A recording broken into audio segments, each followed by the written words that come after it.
CEAPS, Centre ésotérique des avatars philosophiques et spirituels, vous présente. La bulle d'éther se concentre, la queue de l'éther, puis il y a une force de réaction qui intervient, qui fait que nous allons avoir deux protagonistes, l'éther et l'azote, deux forces qui, en s'opposant et en joutant amoureusement l'une contre l'autre, vont générer l'élément feu.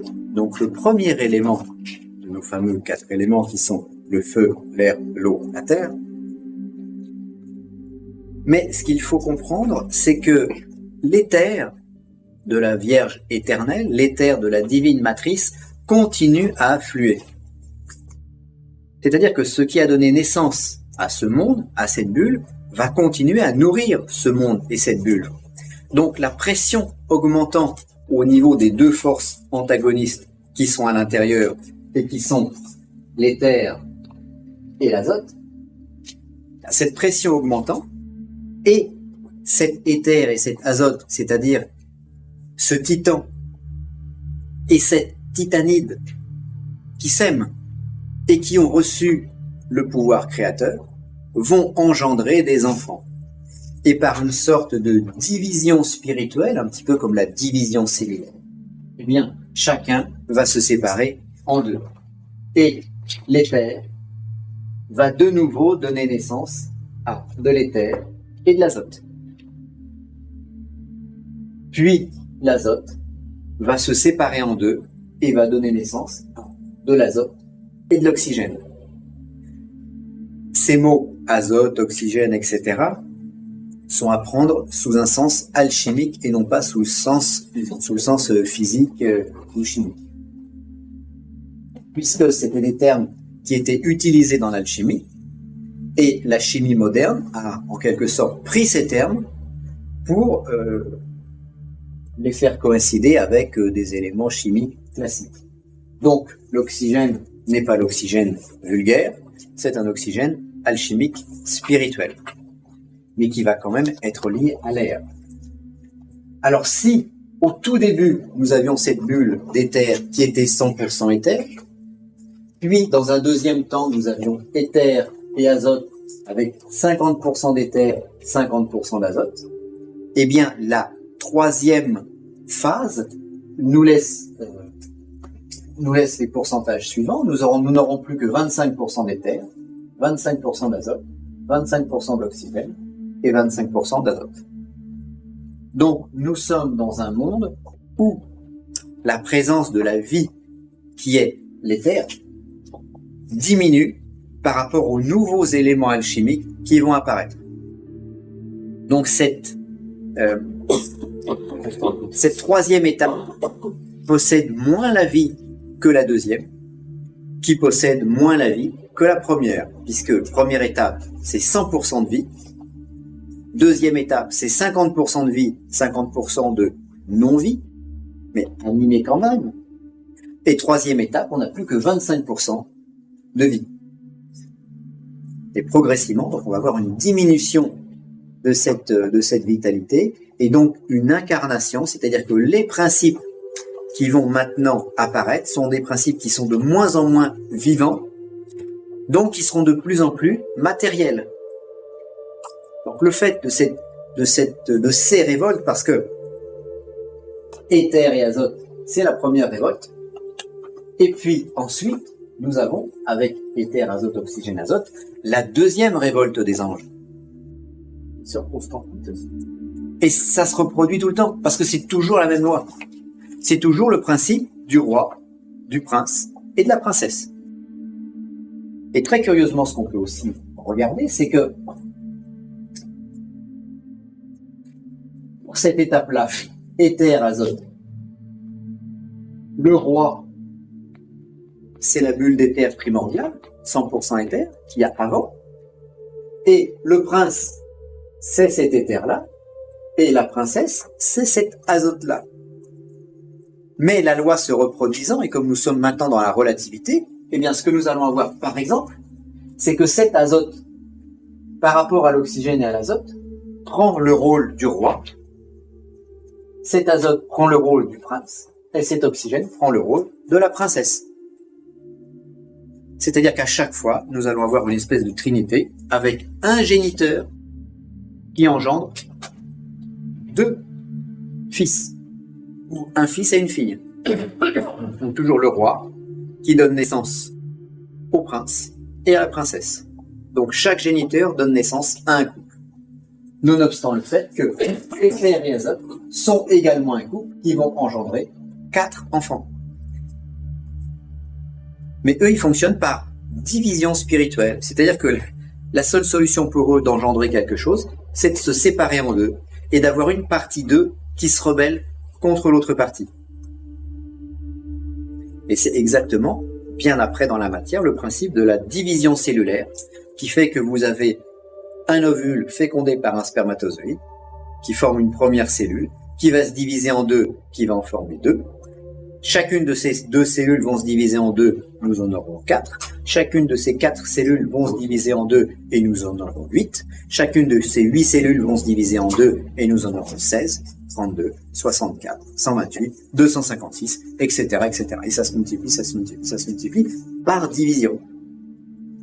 C'est pour ça que nous, bien après, mais nous avons, à l'inverse, 2 parents qui vont engendrer un enfant. C'est comme une loi de miroir. Là, nous avons un roi qui engendre un fils, une fille, alors que nous avons un homme et une femme, et nous engendrons un enfant. Donc c'est le principe inverse, c'est en miroir. Donc c'est pour ça que on nous dit dans certains textes, l'homme est à l'image de Dieu, oui, mais n'oublions pas que l'image est toujours inversée dans le miroir.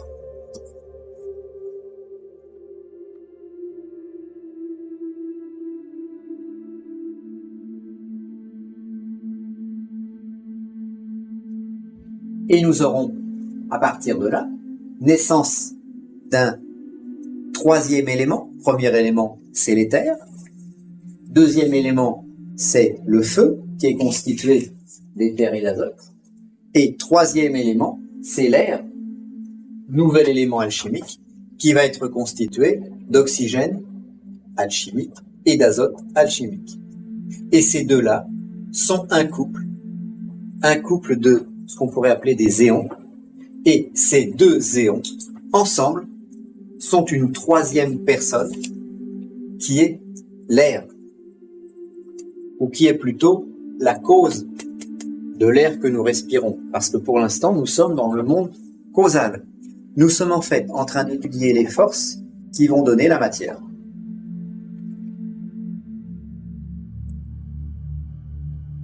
Et nous voyons apparaître une complexification, donc 3e étape. Nous avons l'éther, l'azote, l'oxygène, l'azote. Donc 25% d'éther. Et puis ensuite, les autres éléments. Et ça, c'est le pentacle du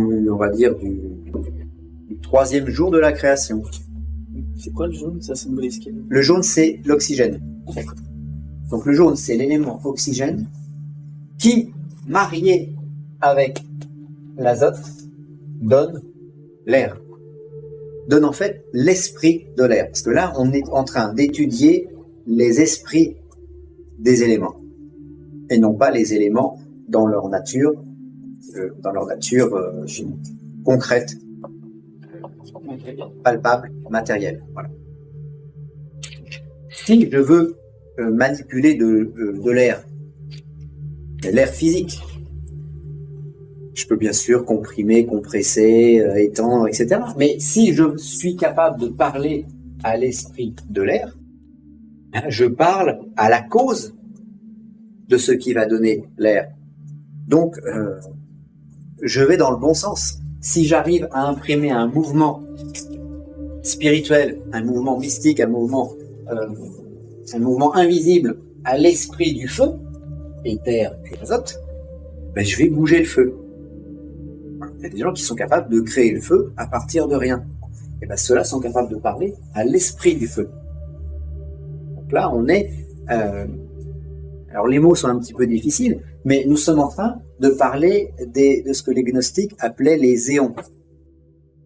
Et au N, un éon, c'est une sorte d'arc. Un peu comme l'arc-en-ciel. Là, ce que nous sommes en train de décrire, on vient de dire, c'est comme une cible au tir à l'arc. Oui. C'est comme ça qu'est constituée notre planète. Hein. Mais ces arcs sont en fait des éons, ces cercles, ces anneaux. Alors, au lieu d'appeler ça arc, on pourrait peut-être appeler ça anneaux. Les anneaux créateurs de notre monde. Et là, nous avons l'apparition de l'air vital, ou de ce que l'on pourrait appeler le souffle divin. Et nous allons tenter ensemble, concentrer et d'entrer en méditation sur ce souffle divin. Alors, c'est en quelque sorte une seconde respiration. Nous avions vu qu'avant, nous avions inspire, expire, ça continue. Dans l'inspiration, on en a maintenant 2, et dans l'expiration, on en a maintenant 2. Donc nous aurons un phénomène de multiplication, comme je vous disais tout à l'heure, par division spirituelle. Avez-vous une question sur cette nouvelle complexification? On parle à l'esprit des éléments. C'est un esprit de conscience et quel est vraiment cet esprit en quelque sorte? Les éons, les esprits des éléments, les anges, pareil, sont des esprits qui sont purs, qui sont naïfs, qui sont créés de par Dieu.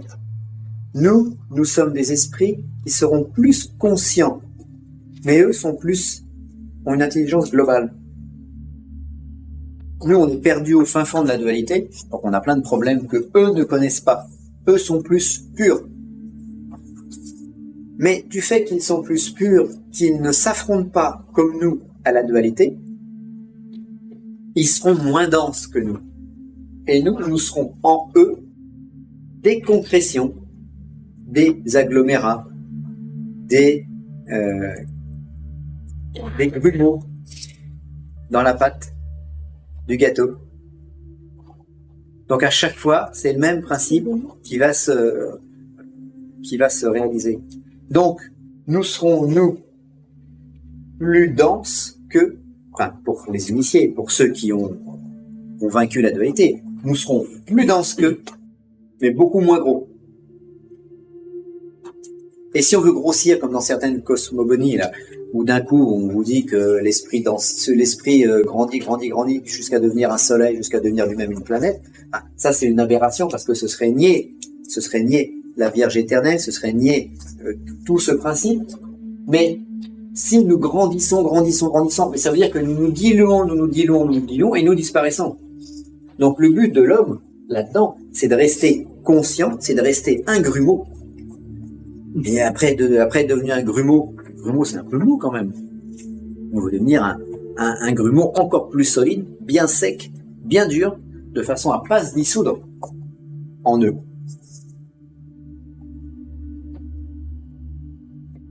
Autre question, remarque? Non, ça va? Tout le monde comprend? Bon. Comment? Bon, après.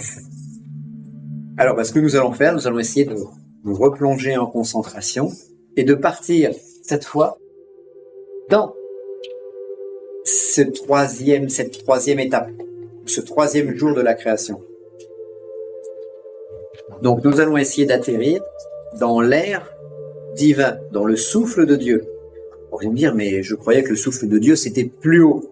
Oui, mais ça, c'est le souffle de Dieu que nous pouvons atteindre. Parce que ces êtres-là nous comprennent mieux que le Dieu imprononçable. Le Dieu imprononçable n'a aucun problème. Eux, ils ont une durée de vie. Ils ont une durée d'existence. C'est la durée d'existence de la planète. Et à partir de là, ils sont plus dans le temps. Ils comprennent mieux nos difficultés personnelles. Parce que eux, ils n'ont pas les mêmes. Parce qu'ils sont beaucoup plus simples. Mais ils sont plus proches de nous. Nous pourrons beaucoup mieux discuter avec ces éléments-là qu'avec le Dieu imprononçable, qui n'a pas d'oreille, qui n'a pas d'yeux, qui n'a pas de bouche, et qui s'occupe simplement de créer le Fils. Alors, nous allons retirer notre montre. nos lunettes. Nous décroisons les jambes. Et nous allons tenter maintenant. Alors, vous aurez le droit éventuellement, petit moyen mnémotechnique, d'ouvrir un peu les yeux pour viser. Ça, c'est le but. C'est le but de la méditation. Donc, il faut arriver à atterrir là. Là-dedans.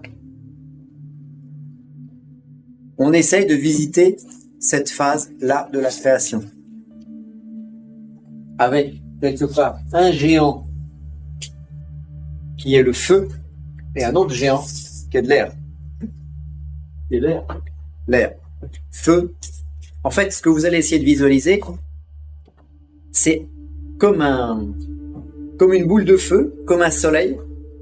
Mais dans ce soleil, il y a une bulle aérienne, une bulle d'air. Et donc c'est... Comment? C'est l'oxygène et l'azote. Voilà. Donc on rentre dans le feu, on va essayer de pénétrer dans cette boule de feu et d'atterrir dans une sphère d'air. Mais c'est le feu divin, c'est pas le feu qui brûle, c'est le feu vital qui est autour, et à l'intérieur, c'est le souffle de Dieu.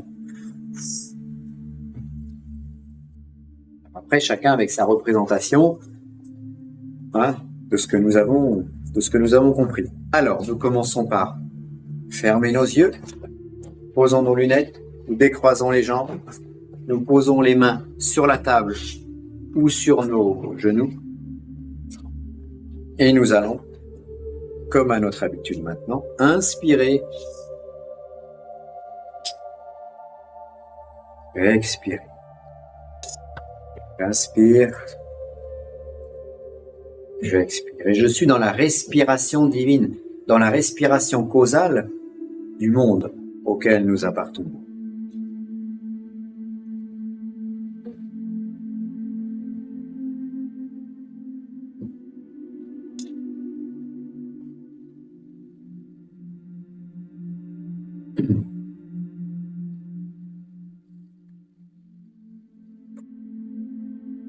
Je pense au Dieu imprononçable, qui est avant toute chose.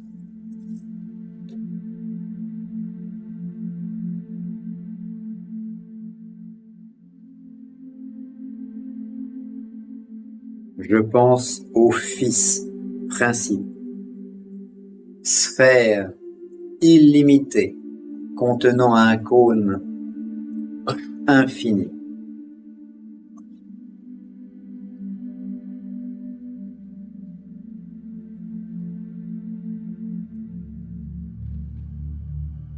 Vous êtes cette sphère éternelle et ce cône infini. Vous vous regardez et vous vous étonnez de votre propre splendeur. Vous vous émerveillez d'être le Fils infini, le Fils direct de Dieu. Et vous êtes empli d'un frisson. Ce frisson vous corporifie et vous transforme en matrice universelle, en Vierge céleste. Vous êtes la voûte étoilée, la porteuse des mondes. Toutes ces étoiles scintillent, telles des diamants. Et nous allons nous concentrer sur l'un de ces scintillements, l'un de ces diamants. Nous allons vers lui. Nous allons vers l'une de ces étoiles, qui est une bulle cristalline, origine de Notre-Dame, la Terre. Dans cette bulle cristalline, nous voyons deux éons gigantesques, arc-boutés l'un contre l'autre. Nous voyons l'éther et l'azote, qui jouent amoureusement ensemble. Nous voyons un aspire et un expire planétaire. Et nous voyons les deux premiers géniteurs de notre monde, un Adam et une Ève. Par division spirituelle, ces deux géants engendrent 4 descendants. Et nous visualisons 4 titans, arc-boutés, les uns contre les autres.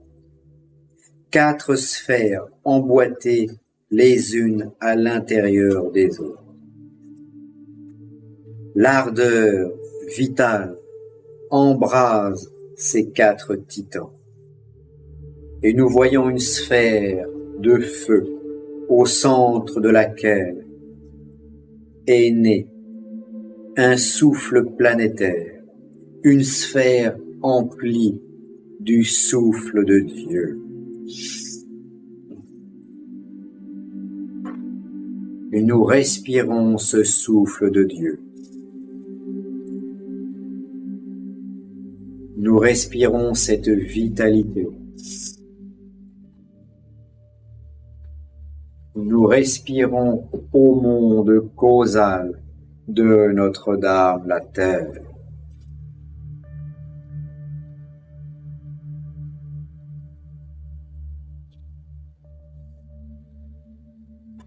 Au sein du feu, l'air est apparu. Au sein du feu vital, le souffle divin est né.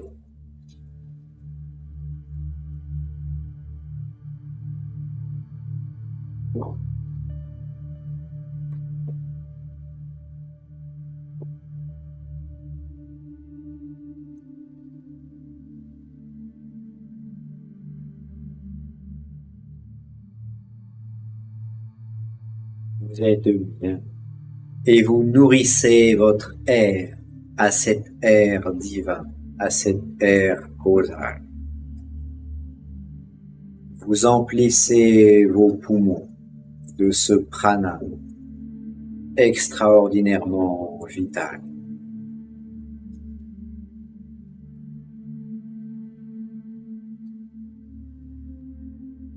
Et vous allez progressivement réintégrer le monde concret.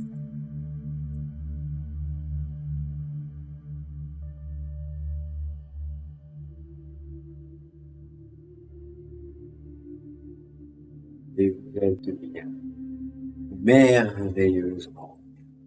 Vous êtes détendu, rechargé d'énergie.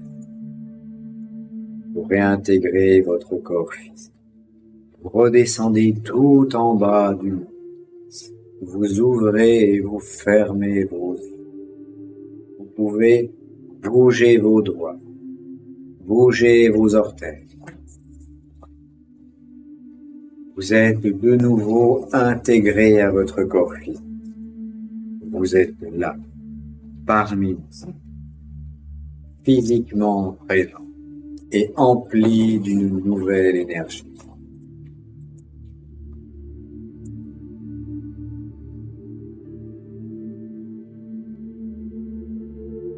Alors,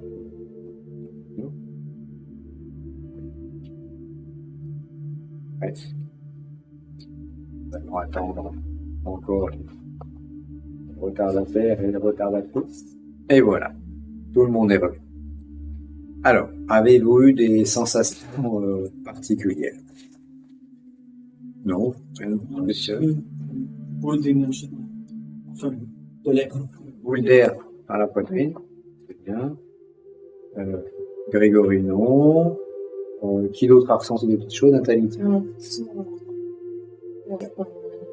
C'est plus une sensation de froid, tu vois, presque de tremblement. Presque une sensation de tremblement de froid. Ouais. Puis l'énergie aussi. Et tu es là, mais Une ondulation, Plus les frissons, le corps des frissons. des frissons, Moi, j'ai eu un problème, un moment d'accélération, un peu au niveau. accélération cardiaque. Pas beaucoup. Et surtout, la sensation de calmer, d'être bien dans des couleurs. Oui. Mais bon, j'ai un peu zappé au départ parce que j'ai senti que je partais de. Je me suis rattrapée pour me réentrer. Donc, c'est un peu faussé. Faut y aller, les bouillons. Non. Faut Je pars. Après, faut guider. Voilà, faut guider le dédoublement, en fait. Tu ouvres les yeux et tu vises le. Oui, non, mais Ouais, vous avez ça le droit va de très vite, faire là, le temps de. Oui.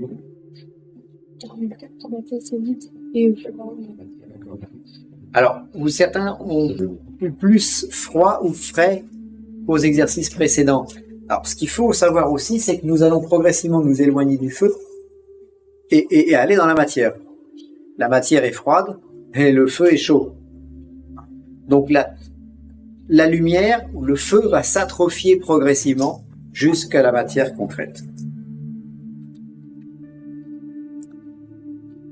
Alors, continuons notre complexification, parce que c'est là où après, nous avons tout un... Waouh! Ah oui. Voilà. Bon, vous avez le schéma dans votre fascicule. Première étape, la bulle d'éther tout seul. Deuxième étape, éther opposé à l'azote, ou plutôt l'azote qui s'oppose à l'éther, et l'éther qui féconde l'azote. Puis, deuxième étape, nous avons 4 titans. Alors, 2 titans et 2 titanides. Donc, 2 Adam et 2 Ève. 2 éons, on va dire mâles, et 2 éons qu'on pourrait appeler femelles, bien qu'ils font tous partie du monde causal. Donc, ils ne sont mâles et femelles que entre eux. Et nous sommes toujours considérés comme le bas du monde. Donc, nous sommes par rapport à eux, je dirais, femelles de femelles de femelles de femelles. Donc, on est franchement signé de la terre. Et eux, nous pourrions aussi dire que ce sont tous des mâles. Pourquoi ça? Parce que nous sommes là dans un monde relatif. Donc, ce qu'il faut bien comprendre dans cette relativité, c'est que par rapport à cet oxygène-là, l'azote est un Adam et l'oxygène est une Ève. Mais cet azote-là, par rapport à cet éther, est une Ève, alors que lui, il est Adam. Donc, ils sont tous femelles ou mâles les uns des autres en fonction du plan hiérarchique où ils se situent. Donc, ils vont tous être plus ou moins, mais comme ils sont dans le monde de la relativité, c'est exactement comme pour nous. J'ai un patron, il est plus par rapport à moi qui suis moins, mais si moi, j'ai quelqu'un qui travaille pour moi, cette personne va être moins par rapport à moi qui serait plus. Donc, tout devient relatif. Tout se complexifie. C'est pour ça qu'on finit par s'y perdre. Et qu'on finit par ne... C'est la hiérarchie. C'est la hiérarchie. Mais on finit presque par ne plus rien comprendre ou par avoir l'impression d'une cacophonie, par avoir l'impression d'un grand désordre tout en bas, et parce qu'il y a une multiplication des choses. Par exemple, on pourrait prendre le cas d'une multinationale. Oui, ou le cas d'une religion, par exemple. L'évêque est considéré comme plus par rapport au prêtre, qui est considéré comme moins. Mais le prêtre est considéré comme plus par rapport au diacre, qui est considéré comme moins. Et le diacre est considéré comme moins par rapport au prêtre, mais comme plus par rapport aux fidèles. Et l'évêque, qu'on disait être le plus dans ce système, est considéré comme un moins par son archevêque, qui lui-même, etc. Donc en fait, on est tous hiérarchiquement plus par rapport à certaines choses et moins par rapport à d'autres. Donc je suis moins intelligent que ceux qui sont au-dessus de moi et je suis plus intelligent que ceux qui sont en dessous. Et là, on est dans un système qui devient un système hiérarchique. Alors évidemment, si c'est le moins qui commande, ça devient une anarchie. Donc, voilà. Au troisième étape, on a éther, azote, oxygène, azote.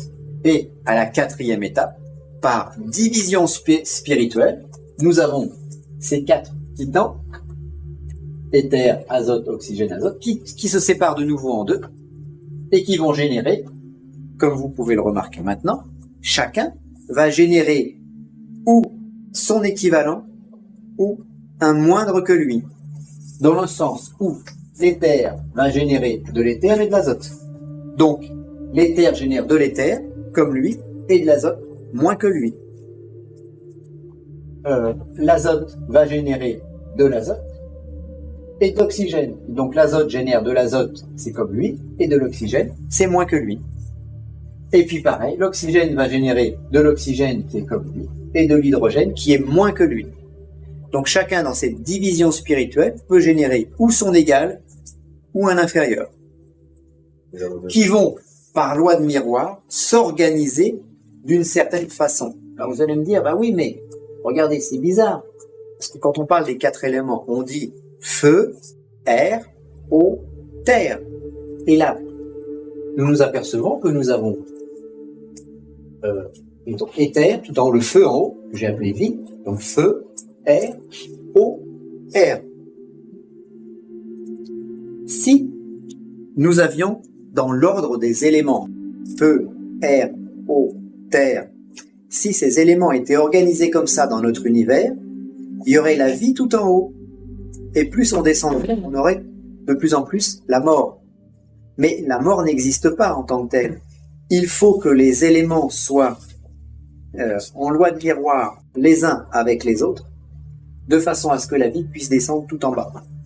Et l'azote sera, lui, le porteur de vie qui est tout en bas. Comment vous l'expliquez autrement? C'est un peu comme l'homéopathie, c'est une dilution. Mais c'est comme si l'éther et l'azote du démarrage, comme si c'était la gueule d'un crocodile qui s'ouvre. Les dents du haut, c'est l'éther, les dents du bas, c'est l'azote. Il s'ouvre, il s'ouvre, il s'ouvre, et à l'intérieur de cette gueule se créent des enfants.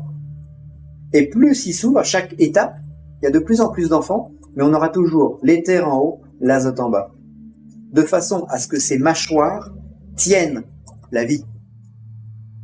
Parce que quelque part, nous avons tout en bas Ève primordiale et tout en haut Adam primordial. Et ce sont eux, ce sont ces deux êtres que nous avons vus au début, qui vont maintenir le système vivant. Alors que si on avait en bas les éléments les plus sombres, eh bien nous n'aurions pas la vie qui circule à l'intérieur. C'est un petit peu comme dans notre corps physique. Si on avait le cerveau tout en haut, avec la chair et les os tout en bas dans les pieds, ça ne fonctionnerait pas. On a besoin d'avoir des os du haut jusqu'en bas. Et également d'avoir de la chair du haut jusqu'en bas. Donc on se trouve avec une sorte de complexification, mais qui suit une loi alchimique. Et nous avons des lois de miroir qui vont s'opérer entre l'éther et l'azote, entre l'oxygène et l'azote, entre l'oxygène et l'azote, entre l'oxygène et l'hydrogène, etc., etc. Alors, sachant que l'hydrogène, c'est un des éléments constitutifs de l'eau. Donc ici, nous avons apparition du principe de l'eau. L'eau, qu'est-ce que c'est? C'est deux éons qui sont arc-boutés ensemble, qui luttent amoureusement l'un contre l'autre, c'est-à-dire cet oxygène-là et cet hydrogène-là. Lui, c'est le mâle, et elle, c'est sa femelle. Lui, c'est le Adam, elle, c'est la Ève. Le prince, la princesse, et le roi, qui est au-dessus. Donc, toujours le même schéma triangulaire. Toujours une origine qui va donner deux êtres.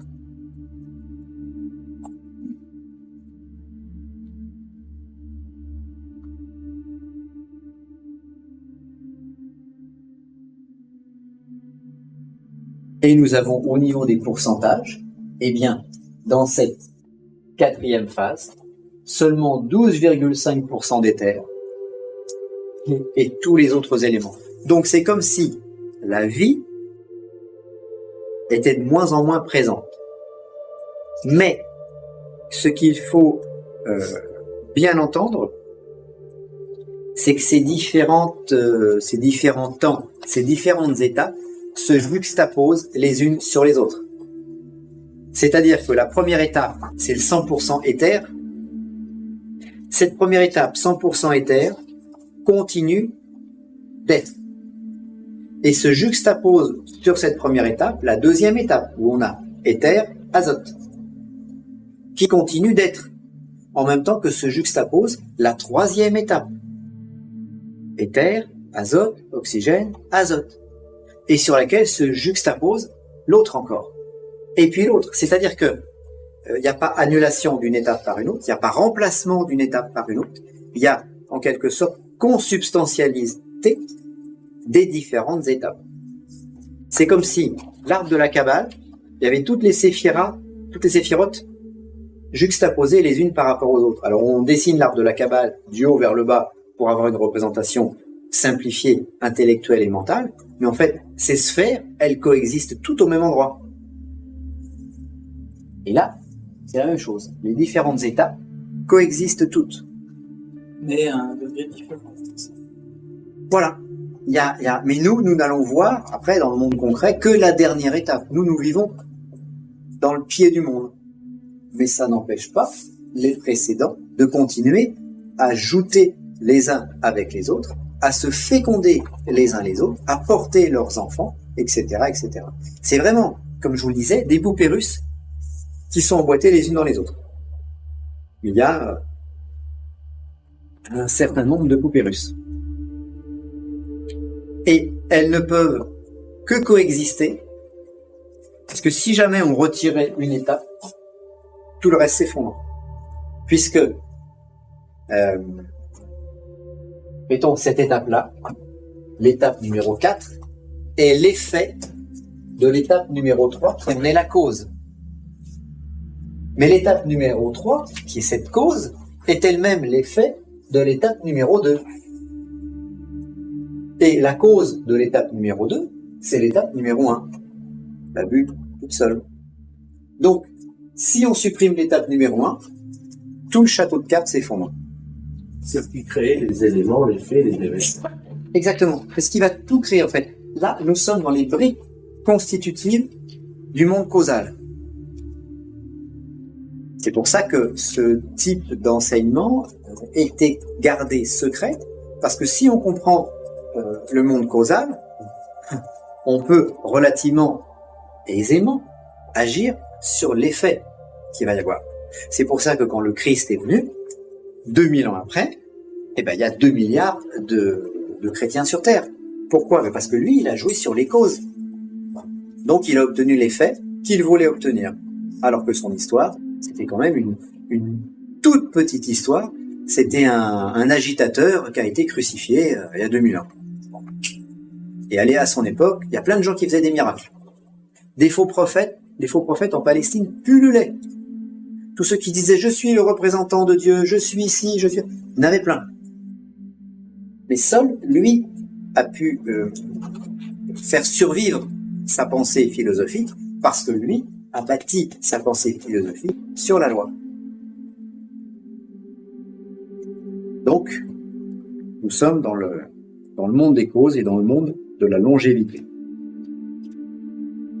Si nous regardons ce que cela nous donne sur le plan des éléments alchimiques, eh bien nous avons une complexification. Donc le schéma, je voulais vraiment décrire. Oui. À la fin, c'est marqué simplement vie, et il n'y a pas de parenthèse. Ici? Voilà. Au-dessus, plutôt? Au-dessus, oui, au dernier. Voilà. Alors, j'ai marqué vie parce que c'est l'éther qui est porteur de vie. Et tous les autres ne sont pas porteurs de vie. Non, mais global, là, c'est-à-dire un bleu rouge ou... Ah, la vie ne correspond qu'au rectangle blanc. Blanc, quoi. Voilà. Là, ce sont des essences. Mais comme derrière tout cela, il y a quand même la bulle d'éther qui continue. La bulle d'éther primordiale, qui elle est porteuse de vie, qui elle va tous les imbiber de par sa présence, de parce qu'ils sont sur cette toile de fond, ils sont tous en fait vivants dans ce bain primordial. Donc ils sont vivants. C'est pour ça que sur notre planète, il n'y a absolument rien qui soit totalement mort. Puisque la vie soutient tout. C'est pour ça que vous avez des gens qui voient Dieu dans un stylo bille. Bon. Non. Mais si on pousse le raisonnement métaphysique, pourquoi pas? Puisque le stylo bille, les molécules du stylo bille ne tiennent que parce qu'il y a des liaisons moléculaires les unes avec les autres. Et ces liaisons moléculaires ont une cause qui est invisible derrière. Sinon, ça disparaît, il n'y a plus rien. Et tout est comme ça. Mais dans notre monde, il y a des éléments qui sont plus signés de la vie et des éléments qui seront moins signés de la vie. C'est pour ça que nous pouvons extrapoler en disant qu'il n'y a pas, que le néant n'existe pas. Quand je regarde la voûte étoilée, que je regarde entre deux planètes, et je me dis là c'est vide. Non, mes yeux ne voient rien. Mais c'est pas le vide. Le vide sidéral est le corps de la matrice divine. Donc il y a quelque chose, mais qui est très ténu. Le pire démon ne peut exister que parce que Dieu le soutient. Le pire assassin, Hitler. Hitler avait un esprit, donc une part de vie en lui. Et c'est pour ça qu'il a pu faire ce qu'il a eu à faire. On va dire, mais c'est diabolique, c'est démoniaque, tout ce qu'on veut, bien sûr. Mais c'est saint Thomas d'Aquin qui disait, Satan se justifie par ce que Dieu veut en faire. Donc le monde est créé de façon dualitaire pour que les forces s'affrontent et pour que de cet affrontement, nous puissions remonter la fameuse échelle. Parce que c'est quoi ça? Vous êtes peut-être aperçu qu'on a quand même de plus en plus l'impression que nous avons des barreaux d'une échelle. Azote, oxygène, hydrogène, oxygène, azote, et tout ça, c'est une échelle qui nous conduit jusqu'à l'éther. Donc, jusqu'à une forme de vie spirituelle ardente. Et celui qui a une vie ardente ne meurt pas et peut vaincre la disparition du corps physique.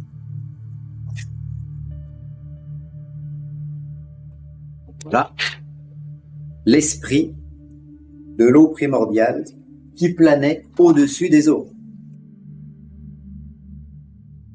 Ça, c'est l'esprit de l'eau qui plane au-dessus des eaux d'en bas. Les eaux d'en haut et les eaux d'en bas. Et, chose intéressante, notons que la vie physique, alors, on descend un petit peu d'un cran, la vie physique provient de la soupe primordiale scientifique. La soupe primordiale, qu'est-ce que c'est? Ben c'est de l'eau dans laquelle il y a des bactéries qui se sont développées.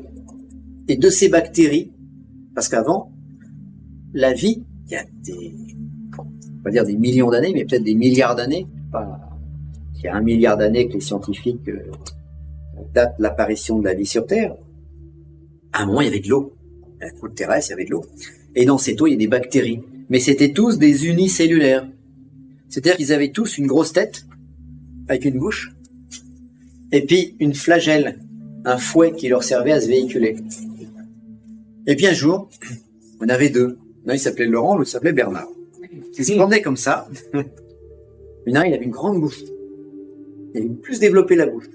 Puis l'autre, il avait un fouet qui lui servait d'hélice. Et il avait compris que, il donnait des grands coups pour avancer. Puis un jour, ces deux-là, ils se rencontrent.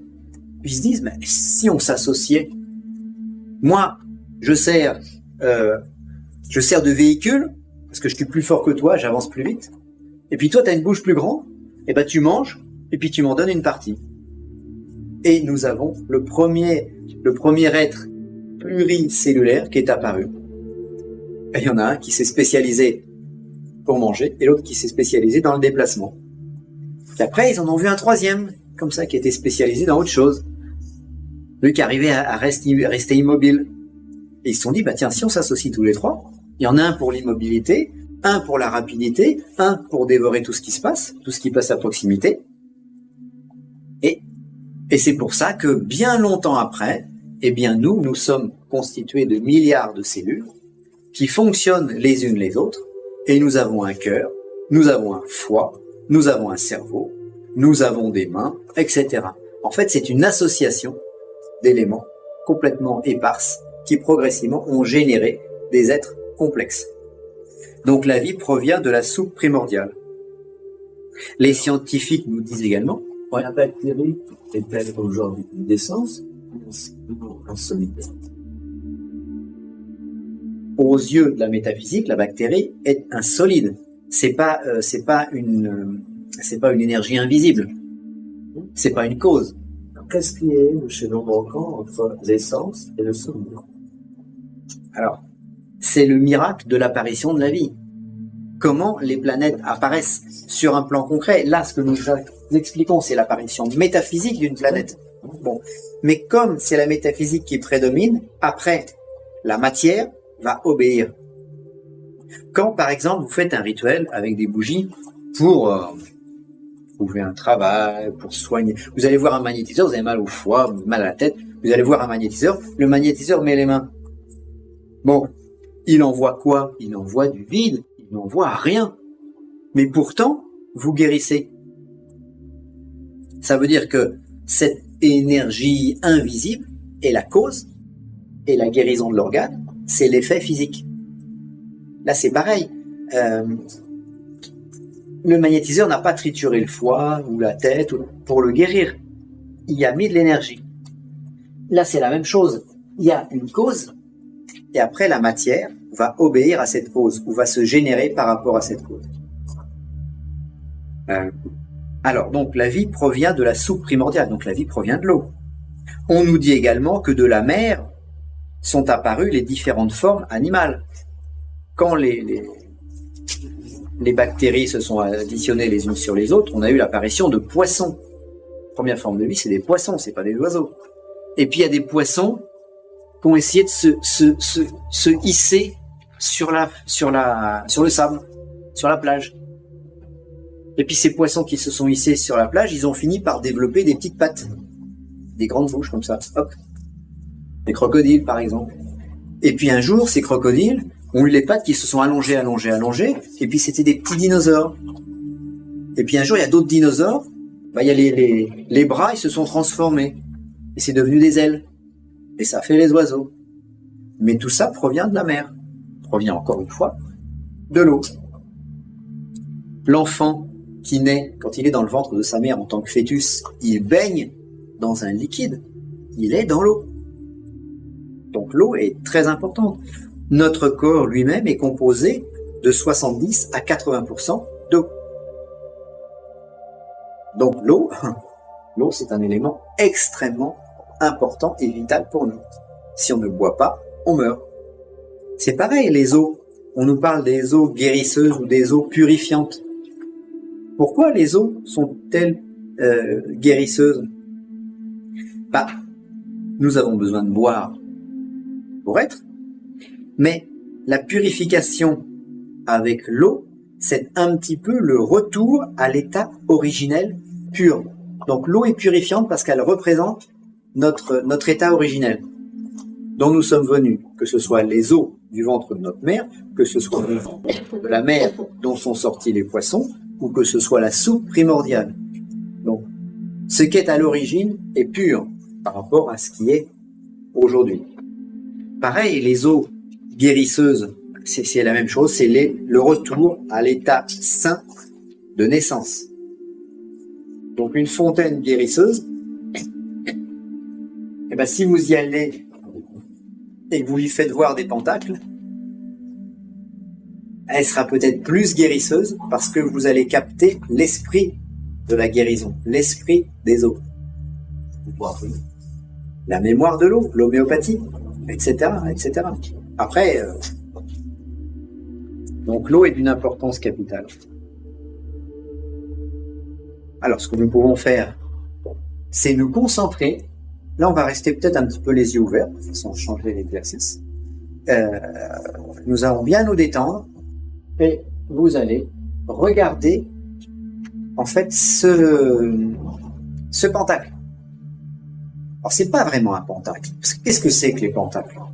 C'est des choses qui nous apportent des bienfaits matériels. Mais le pentacle, d'abord, c'est le symbole d'une loi de l'univers. Donc, c'est le symbole de la loi du Père. Donc, on va essayer de visualiser ce pentacle et en même temps de nous concentrer sur les eaux primordiales. Donc, ce que vous pouvez faire, c'est le regarder, puis après fermer les yeux. Et n'oublions pas, lorsque nous travaillons en méditation sur ces choses, qu'il y a toujours les deux cônes cristallins invisibles, mais qui vont être de plus en plus agrémentés de couleurs.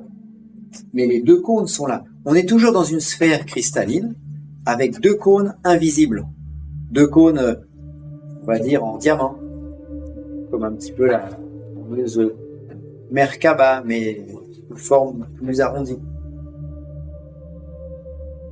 Sinon, avez-vous des questions sur cette nouvelle étape?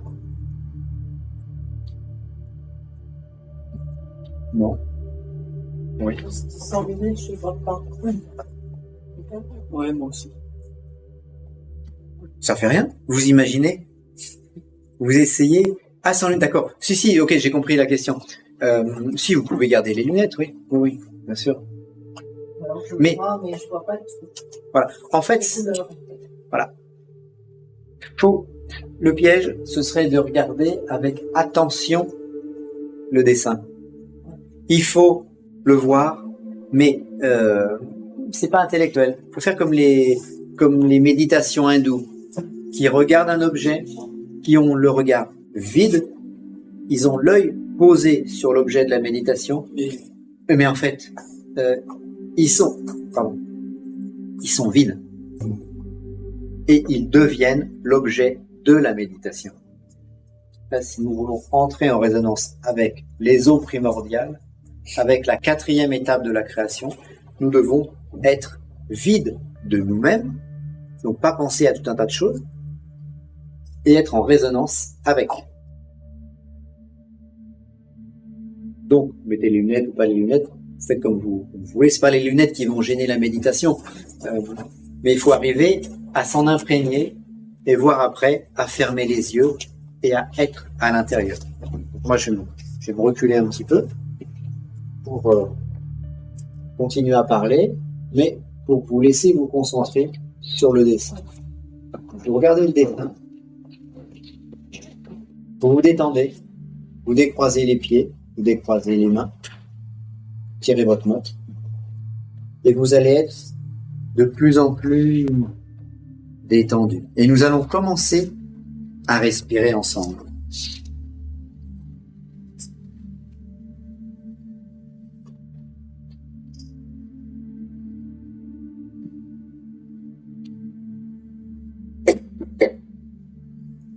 Vous regardez et puis vous fermez les yeux. Et vous voyez toutes ces sphères concentriques imbriquées les unes dans les autres.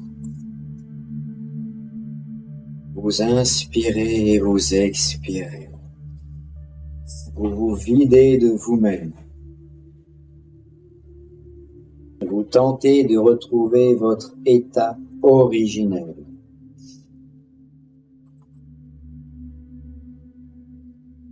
Vous êtes l'imprononçable.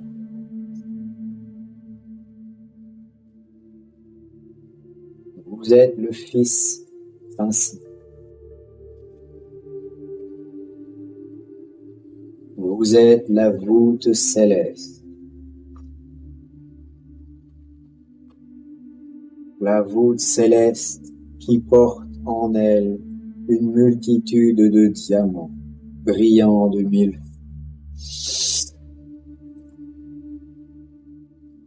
L'un de ces diamants est notre planète sur laquelle vous vous situez.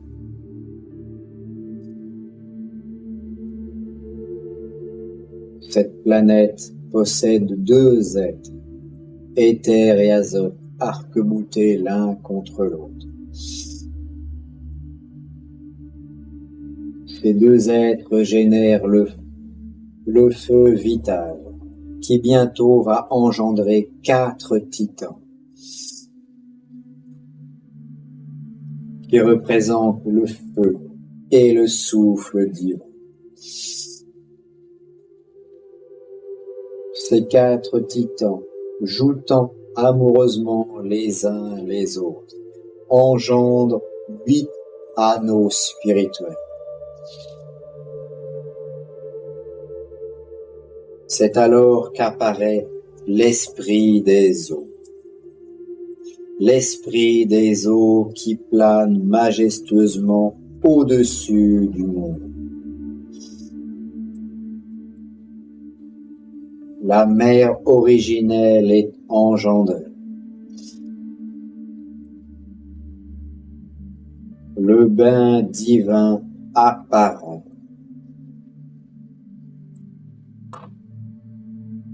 L'eau ardente se prépare à encore enfanter. Et de l'eau naît la vie.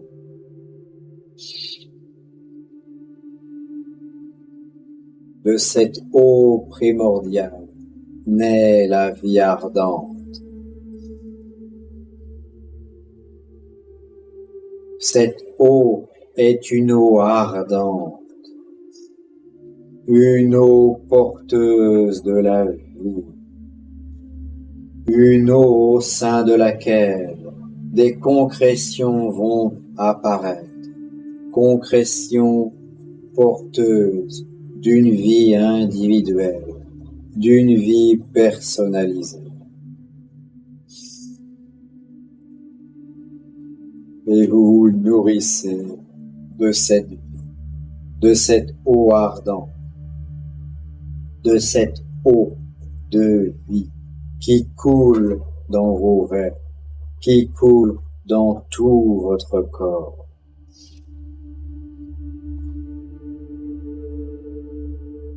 Vous êtes de l'eau qui marche.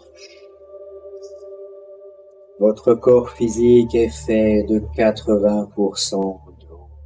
Et cette eau est porteuse de votre vie.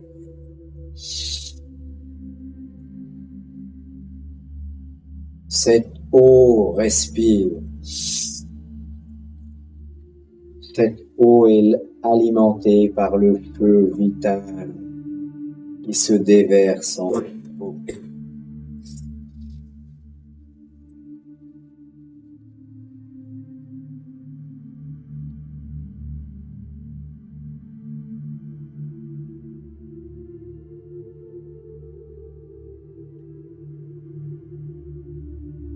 Baignez dans l'eau.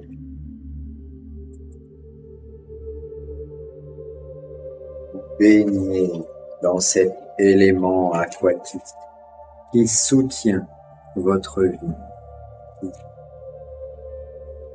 Vous nagez comme un poisson d'or. Vous nagez comme une sirène, comme une naïade, et vous vivez dans l'élément qui vous correspond et qui vous nourrit.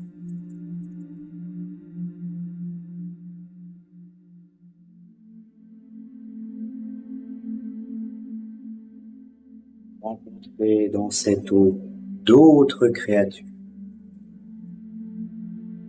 qui sont de l'eau condensée, qui sont elles-mêmes, comme vous, de l'eau concentrée.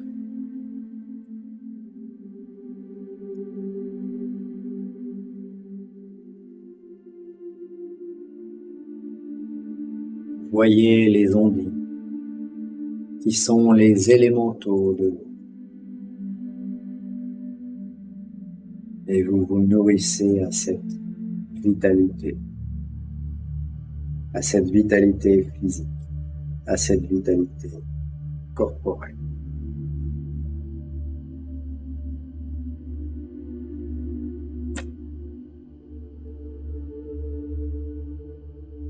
Vous allez progressivement regagner les os de votre corps. Vous allez progressivement revenir en vous. Vous reprenez conscience de votre schéma corporel. Vous pouvez progressivement ouvrir et fermer les yeux. Vous pouvez lentement agiter vos orteils, bouger vos doigts, vous étirer.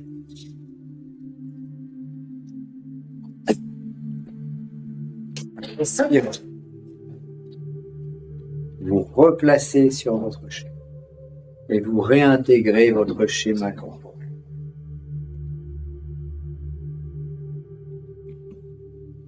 Empli cette fois-ci de la vitalité de l'eau. Alors à chaque étape, la concentration peut donner des sensations différentes.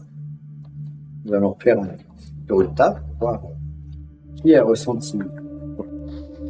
Contactez CEAPS au 561 324 3957. Email ceaps centre@commercial gmail.com.